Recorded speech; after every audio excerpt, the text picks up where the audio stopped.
परीक्षित ने फिर से प्रश्न किया तो प्रश्न क्या किया कि सृष्टि विषयक प्रश्न किया।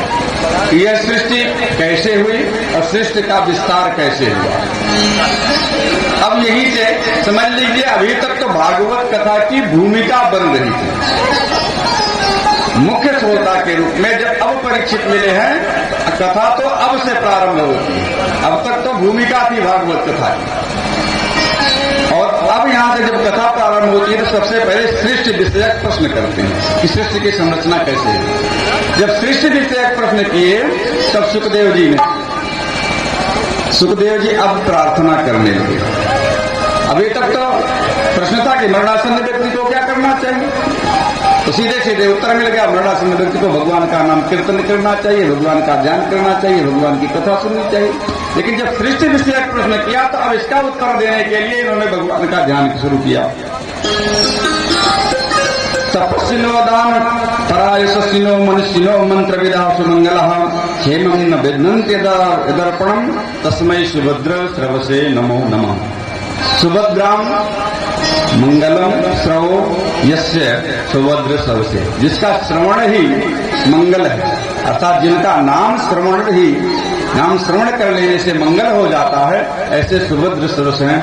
और ऐसे तपस्वी लोग, दानी लोग, यशस्वी लोग, मनुष्य लोग जिनका नाम संकीर्तन करते हैं, ऐसे प्रभु जो जिनका नाम सुनने मात्र से ही मंगल हो जाता है, ऐसे मैं सुभद्र सर्वशस्त्र भगवान को मैं प्रणाम करता हूँ। इस प्रकार से 13 श्लोकों में सुखदेव जी ने प्रार्थना किया।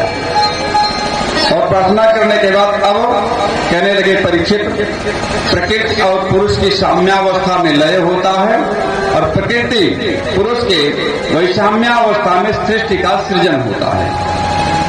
और जब प्रकृति ने पुरुष को देखा और जब प्रकृति ने पुरुष को देखा तो प्रकृति में क्षोभ उत्पन्न हुआ और क्षोभ उत्पन्न होने के कारण महत्तत्व की उत्पत्ति हुई। और महत्तत्व से तमोगुण से पंच महाभूत की उत्पत्ति हुई और फिर पंच तन्मात्राएं प्रकट हुई। रजोगुण से इंद्रियों की उत्पत्ति हुई, सतोगुण से इंद्रियों के अधिष्ठात्र देवों की उत्पत्ति हुई तथा संसार जिससे बना हुआ है, भगवान विष्णु के नाभि से एक कमल निकला, कमल से ब्रह्मा जी निकले, कमल पर ब्रह्मा जी का प्रादुर्भाव हुआ। और जब ब्रह्मा जी आए तो इधर उधर देखने लगे कि मैं कौन हूँ। जब इधर उधर देखने की इच्छा की तो इनको 5 सिर हो गया ब्रह्मा को, चारों तरफ देखने से। अब ब्रह्मा जी सोचने लगे कि मैं कौन हूँ, मैं किस लिए हूँ। और देखने ब्रह्मा कोई सृष्टि में नहीं है, सृष्टि में दिख रहे हैं तो ब्रह्मा अकेले दिख रहे हैं और जल ही जल है। अब ब्रह्मा जी नीचे चले गए, उसे कमल के नाल से नीचे खोजने चले गए कि आखिर मेरा पिता कौन है, मैं कैसे प्रकट हुआ, मेरा जन्म कैसे हुआ। इसके खोजने की कोशिश किए, बहुत परेशान हुए, इसका हल नहीं मिला। जब हल नहीं मिला तभी इनको एक ध्वनि सुनाई पड़ी कि हे ब्रह्मा तुम तप करो। तो ब्रह्मा जी तप करने लगे। जब तप करने लगे, तप करने के बाद फिर इनको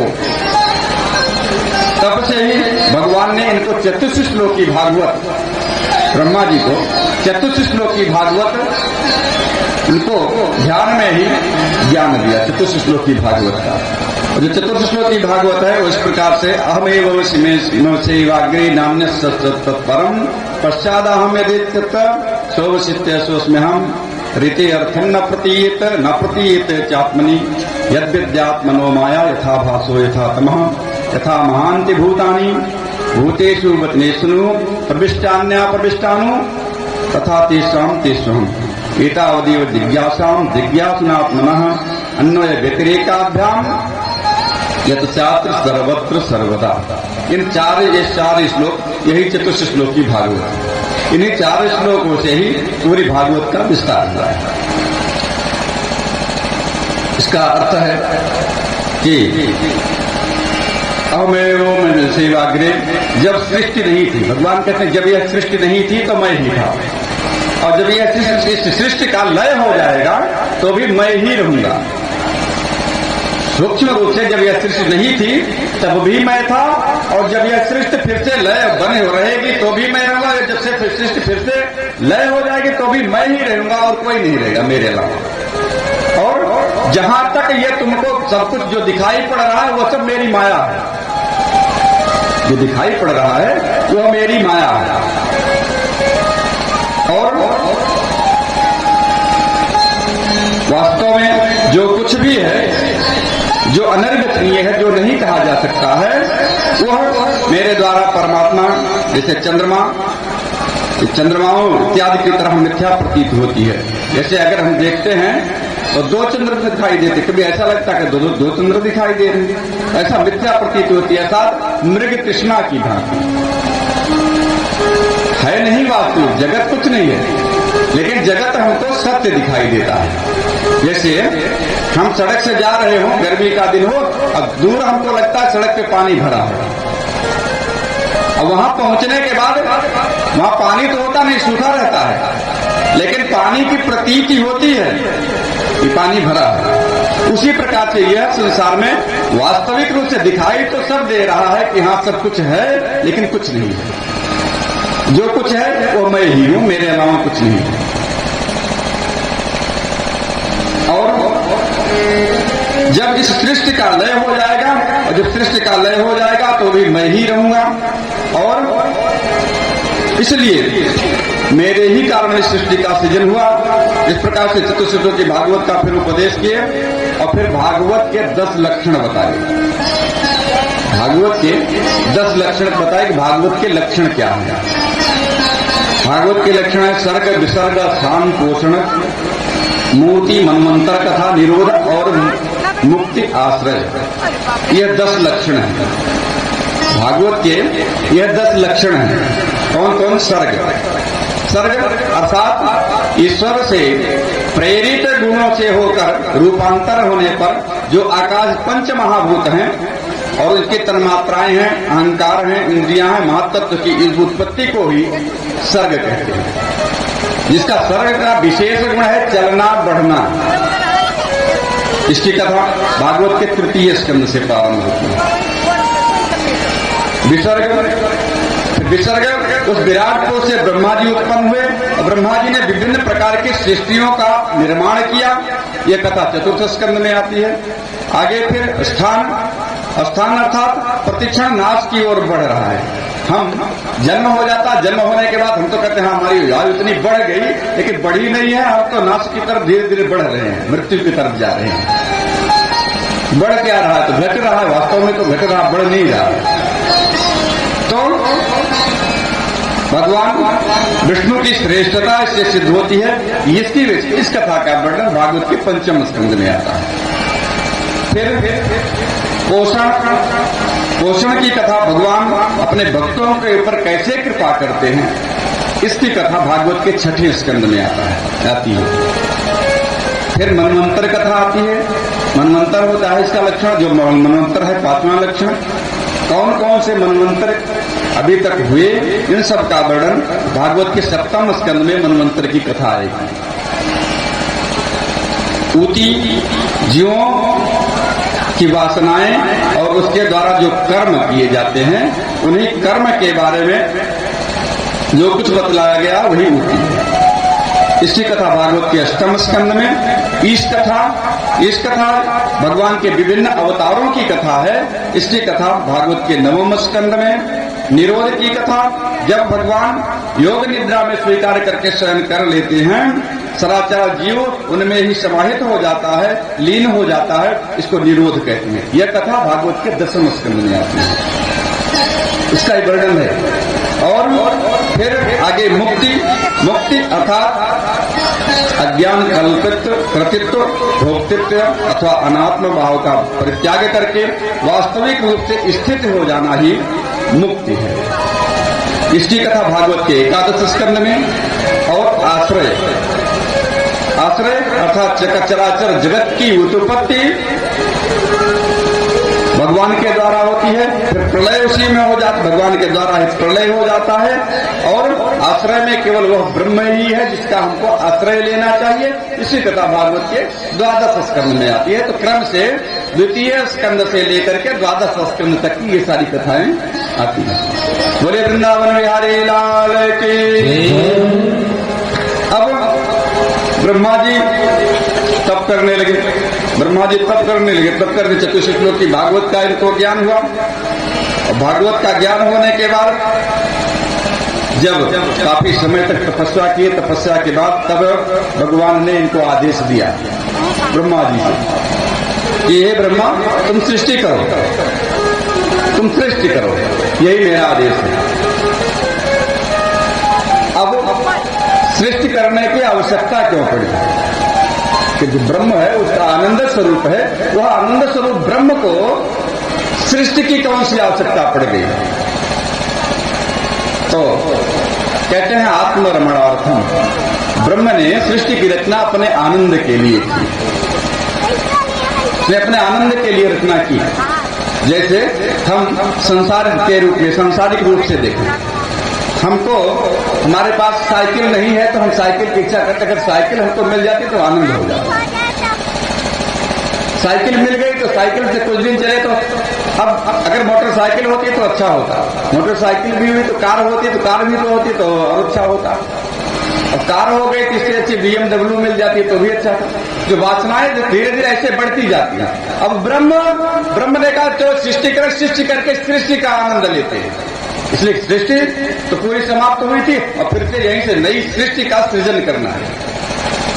ये प्रलय हो जाता है तो सारी सृष्टि ब्रह्म में विलीन हो जाती है। और ब्रह्म अब फिर से सोच रहा है कि हमको नई सृष्टि करना है। फिर से जब ब्रह्मा को आदेश हुआ तो ब्रह्मा सोचने लगे मैं सृष्टि कैसे करूं? सृष्टि के लिए तो साधन होना चाहिए। तो तपस्या किए, तप के प्रभाव से फिर ब्रह्मा ने संकल्प किया। संकल्प से इनके 4 पुत्र हुए। ब्रह्मा के 4 पुत्र हुए, सनक, सनंदन, सनातन और सनत कुमार। ये 4 पुत्र हुए। और जब 4 पुत्र हुए तो ब्रह्मा जी से कहने लगे, प्रणाम किए, कहे हमारे लिए क्या आदेश क्या है? कहे कि जाओ सृष्टि करो, सृष्टि करो जाओ। इसलिए कि हमको जब सृष्टि करने का आदेश हुआ है तुम भी जाओ सृष्टि करो। तो ब्रह्मा जी के तप के प्रभाव से यह चारों भाइयों का उनकी उत्पत्ति हुई थी। तो अब उसी तप के प्रभाव के कारण अब जब ये चारों पुत्र उत्पन्न हुए तो ये तपस्वी उत्पन्न हुए। ये कहने लगे कि हम तपस्या नहीं, हम सृष्टि नहीं करेंगे, हम तो तपस्या करने जाएंगे। ये चारों भाई दुरेता हो गए और तपस्या करने चले गए। इनकी अवस्था हमेशा 5 वर्ष की रहती है, उससे न बड़े होते हैं न छोटे रहते हैं। अब ब्रह्मा जी सोचने लगे कि ये तो 4 पुत्र हुए और चारों पुत्र ने हमारा कहा नहीं माना। ब्रह्मा जी को क्रोध आया। जब ब्रह्मा जी को क्रोध आया तो ब्रह्मा जी के भौं से रुद्र की उत्पत्ति हुई। रुद्र अर्थात शिव। रुद्र की जब उत्पत्ति हुई, जब रुद्र की उत्पत्ति होने के बाद ब्रह्मा जी से कहे पिताजी आदेश करिए, क्या आदेश है, मैं क्या करूं? हम तो सृष्टि करने के लिए आदेश हुआ, जाओ तुम भी सृष्टि करो। अब शिव आए तो भूत, प्रेत, बैताल, राक्षस, सर्प, वृक्षु इत्यादि की सृष्टि करने लगे। जितने हिंसक जीव हैं सबका सृष्टि, सबकी सृष्टि प्रारंभ कर दिया। ब्रह्मा जी देखे, अरे तो ये सब क्या हो रहा है, ये सब क्या? अरे हम तो अच्छी सृष्टि की मैंने तो अच्छी सृष्टि की कल्पना की थी, अब ये ऐसी इस प्रकार से सृष्टि क्या करेंगे? तो आदेश के अच्छा रहने दो, अब तुम्हारी सृष्टि पूरी हो गई। फिर ब्रह्मा जी ने फिर से संकल्प किया। फिर से जब संकल्प किया इनके 10 मानस पुत्र हुए। 10 मानस पुत्र में मरीचि, अत्रि, अंगिरा, पुलस्त्य, कुलह, क्रतु, भृगु, वशिष्ठ, दक्ष और नारद। यह 10 पुत्र हुए और इन 10 पुत्रों से फिर सृष्टि का विस्तार हुआ आगे।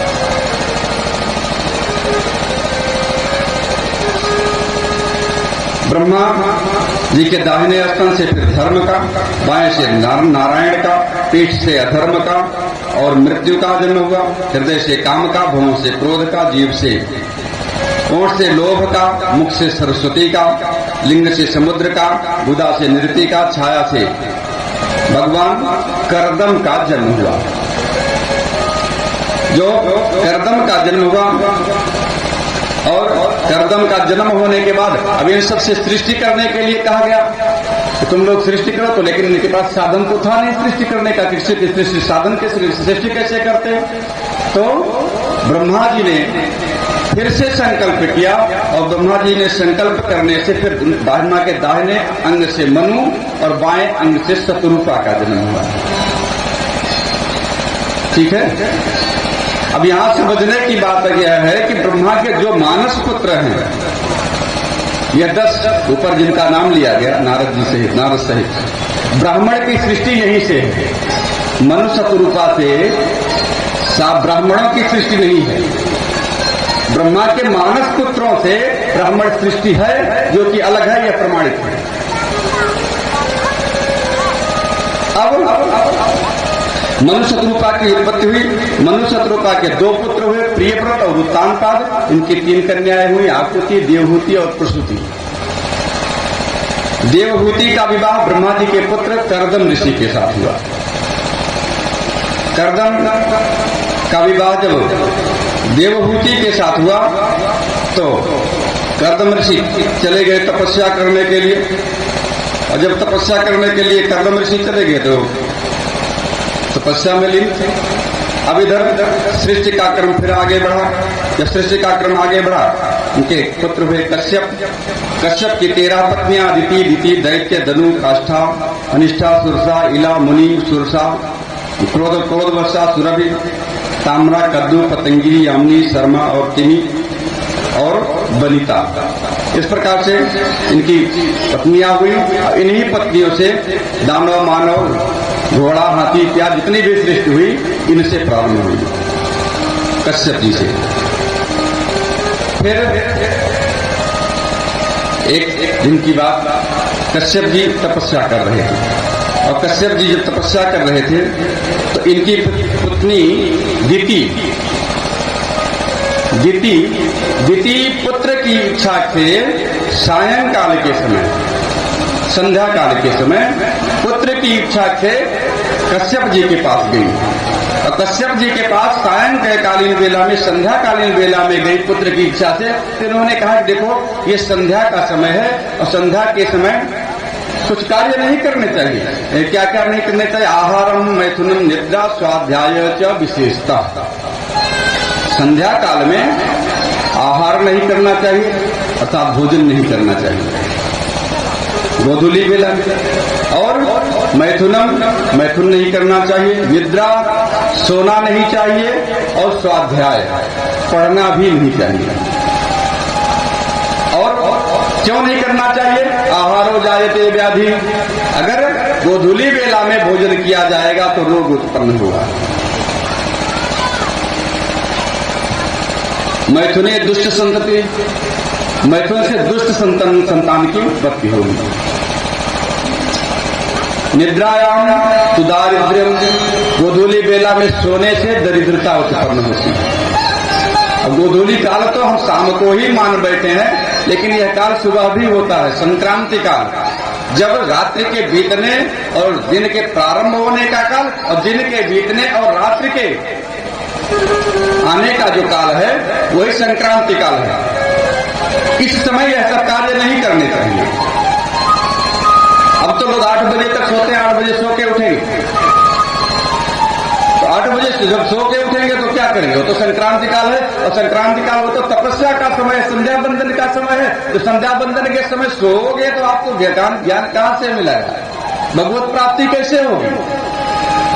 हम चाह रहे हैं कि हाँ हमको सब कुछ प्राप्त हो जाए। प्राप्त करने तो इच्छा तो प्रबल है, सब कुछ मिल जाए, लेकिन त्याग नहीं। हम सुबह प्रातःकालीन उठ नहीं सकते, उठना तो 8 बजे उठेंगे।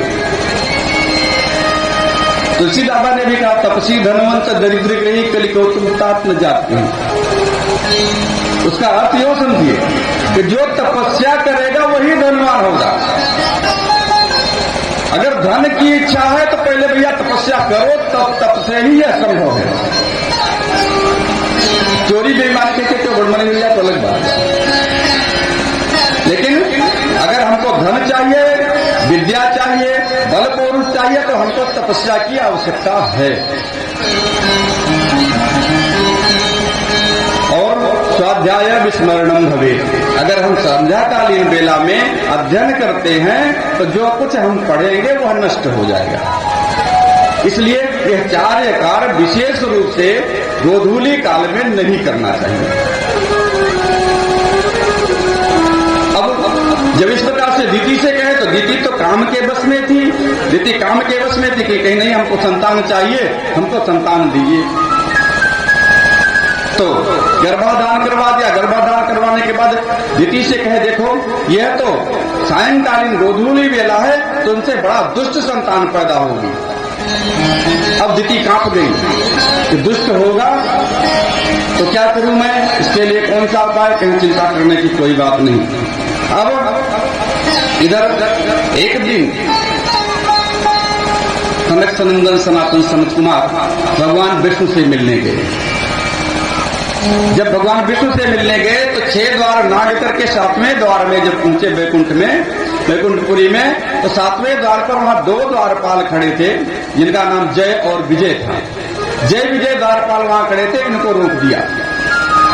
इन सनत कुमारों को, चारों भाइयों को कहीं आने जाने के लिए किसी से आज्ञा लेने की आवश्यकता नहीं पड़ती थी। अरे भाई, जो प्रधानमंत्री का मुख्य सलाहकार है उसको किसी के गेटमैन की जरूरत है पूछने के लिए? वो तो सीधे प्रधानमंत्री से जाएगा, मिलेगा, उसको कोई रोक नहीं सकता। अब ये सनक सनातन सनंदन सनत कुमार, ये ऊर्ध्व रेतामिनी, इनकी जहां इच्छा हमेशा आते जाते हैं। अभी द्वारपालों ने रोक दिया। अब द्वारपालों ने रोक दिया तो इनको क्रोध आ गया।